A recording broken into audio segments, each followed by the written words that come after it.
அனைவருக்கும் வணக்கம். மகர ராசிக்காரர்களுக்கு 6 மற்றும் 9ஆம் இடத்தின் அதிபதியாக இருக்கக்கூடிய புதன் மிகவும் வலுவாக தைரிய ஸ்தானம், வெற்றி ஸ்தானம் என்று சொல்லக்கூடிய 3ஆம் இடத்தில் ஏப்ரல் 16ஆம் தேதி முதல் வக்ர நிவர்த்தி பெற்று பலம் பெறுகிறாருங்க. இது மிக பெரிய அளவில் வரவேற்கத்தக்க ஒரு அமைப்பாக பார்க்கப்படுகிறது. எனவேதான் மகர ராசிக்காரர்களுக்கு இனி செம்மையாக இருக்க போகுது. இனி பல அதிரடியான மாற்றங்களை சந்திக்க போகும் மகர ராசி என்று சொல்லக்கூடிய வகையில் பல்வேறு வகையில நன்மை நிறைந்த தருணங்களாக எவையெல்லாம் அமைகின்றன என்று பார்க்கும்போது வெற்றி ஸ்தானத்தை வலுப்படுத்துகிறாருங்க புதன். அது மட்டுமல்லாது 9ஆம் இடமான பாக்கிய ஸ்தானத்தை சப்தம பார்வையால் பார்க்கிறார். எனவே எந்த காரியத்தை கையில் எடுத்தாலும் அவை வெற்றிகரமாக முடிப்பதற்கான யோகம் நிச்சயமாக மகர ராசிக்காரர்களுக்கு இந்த தருணத்தில் சிறப்பாக கிடைக்கிறது. பொதுவாக புதனை பொறுத்த வரைக்கும் நவகிரகங்களிலே கல்விக்கு அதிபதியாகவும் வித்தைக்கு அதிபதியாகவும் பார்க்கப்படுகிறார். சுக்கிரனின் ஆதிக்கம் வித்தை சார்ந்த விஷயங்களில் நிறைந்து இருந்தாலும் கூட புதனினுடைய ஆதிக்கமும் மிக வலுவாக இருந்தால் மட்டும்தான் பல்வேறு வகையான வித்தைகள் உள்ளிட்ட பல திறமைகளை பெறுவதற்கான யோகம் நிச்சயமாக கிடைக்கும் என்பதை தெளிவாக உறுதிப்படுத்துகிறவர் புதன்.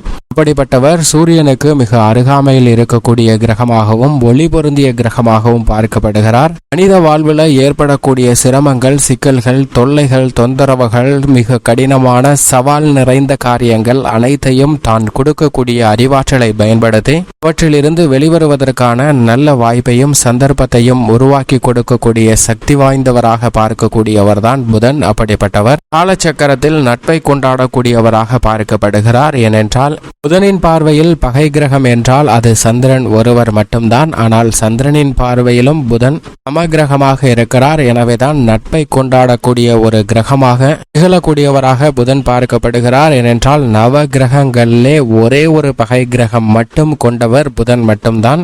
புதனை தவிர வேறு எந்த கிரகத்திற்கும் பகை கிரகம் என்றால் ஒன்றிற்கு மேற்பட்டுதான் இருக்கிறதே தவிர ஒன்றிற்கு குறைவாக இல்லை என்பதை அவர் தெளிவாக உறுதிப்படுத்துகிறார். எனவேதான் நட்பை கொண்டாடக்கூடியவராக புதன் பார்க்கப்படுகிறாருங்க. மனித வாழ்வில் மிக பெரிய அளவில் செல்வத்தை சேர்ப்பதை விட புதன் கொடுக்கக்கூடிய அறிவாற்றலை சேர்ப்பதன் மூலமாக செல்வ செழிப்பை தாமே உருவாக்கி கொள்ளக்கூடிய யோகத்தை நிறைந்து கொடுக்கக்கூடிய சக்தி வாய்ந்தவராக இருப்பவர் புதன் மட்டும்தான். என்றால் மனித வாழ்வில் மனிதர்களிடம் இருக்கக்கூடிய அனைத்து விதமான சொத்துக்களையோ உடைமைகளையோ பறித்து கொள்வதற்கோ களவாடுவதற்கோ அல்லது ஏமாற்றுவதற்கோ வாய்ப்புகளும் சந்தர்ப்பங்களும் நிறைந்து கிடைக்கும். அதுபோன்ற சூழ்நிலையில அனைத்தையும் இழப்பதற்கான ஒரு சூழல் ஏற்பட்டாலும் புதன் கொடுக்கக்கூடிய அறிவாற்றல் என்பது யாராலும் கவர முடியாத ஒரு தனித்திறமையாக பார்க்கப்படுகிறது. எனவே புதன் கொடுக்கக்கூடிய அறிவாற்றலை சரியாக பயன்படுத்தி கொண்டால் நிச்சயமாக எவ்வளவு இழந்தாலும் அவற்றை மீண்டும் வலுவாக பெறுவதற்கான யோகத்தை கொடுக்கக்கூடிய சக்தி வாய்ந்தவராக இருப்பவர் புதன் மட்டும்தான். அப்படிப்பட்டவர் மிக வலுவாக ஒருவருடைய ஜாதக அமைப்பில் செஞ்சரிக்கும் போது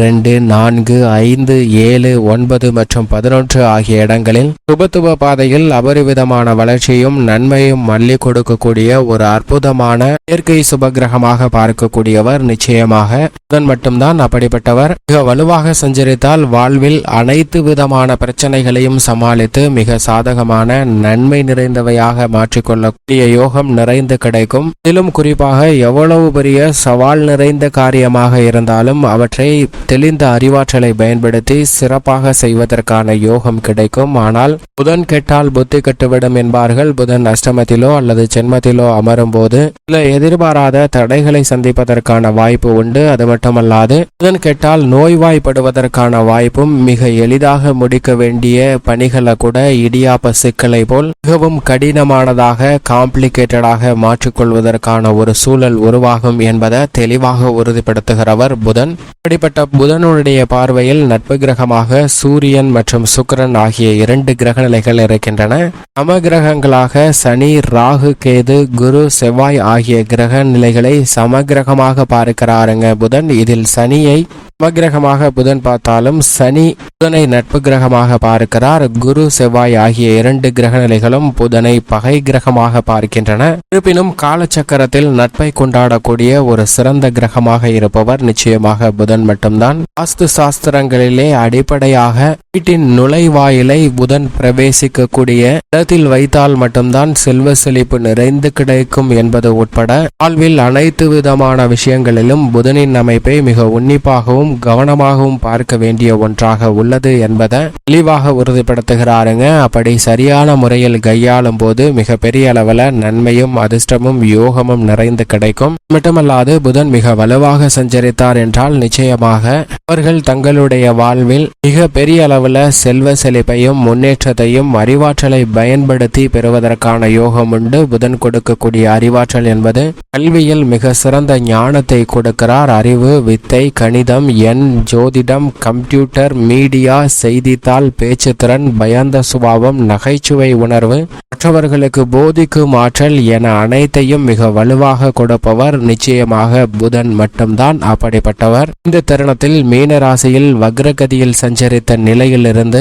வக்ர நிவர்த்தி பெற போகிறாருங்க. எனவே இனி செம்மையான மாற்றங்கள் என்று சொல்லக்கூடிய வகையில் பல மாறுதல்களை சந்திப்பதற்கான வாய்ப்பு நிச்சயமாக உண்டு. ஏனென்றால் புதன் இப்போது மீன ராசியில் நீச்சம் பெற்று இருந்தாலும் கூட வலுவிழந்திருந்தாலும் கூட மேலும் வலுவிழந்த சூழ்நிலைக்கு வக்ரகதியில் சென்ற நிலையில் மாற்றம் ஏற்பட்டு சுபத்துப பாதையில் மீண்டும் பயணிக்க ஆரம்பித்துள்ளார். எனவே இந்த தருணம் என்பது ஏப்ரல் மாதம் 16ஆம் தேதிக்கு பிறகு நல்ல பல வாய்ப்புகளையும் முன்னேற்றத்தையும் அள்ளி கொடுக்கக்கூடிய ஒரு அற்புதமான தருணமாக பார்க்கப்படுகிறது. இப்படிப்பட்ட சூழ்நிலையில் புதனின் அமைப்பு இருக்க மற்ற பணிகள் நிகழ்வுகளில் சந்திக்க போகும் அதிரடியான மாற்றங்கள் என்ன என்பதை சற்று விரிவாக பார்க்கலாம்.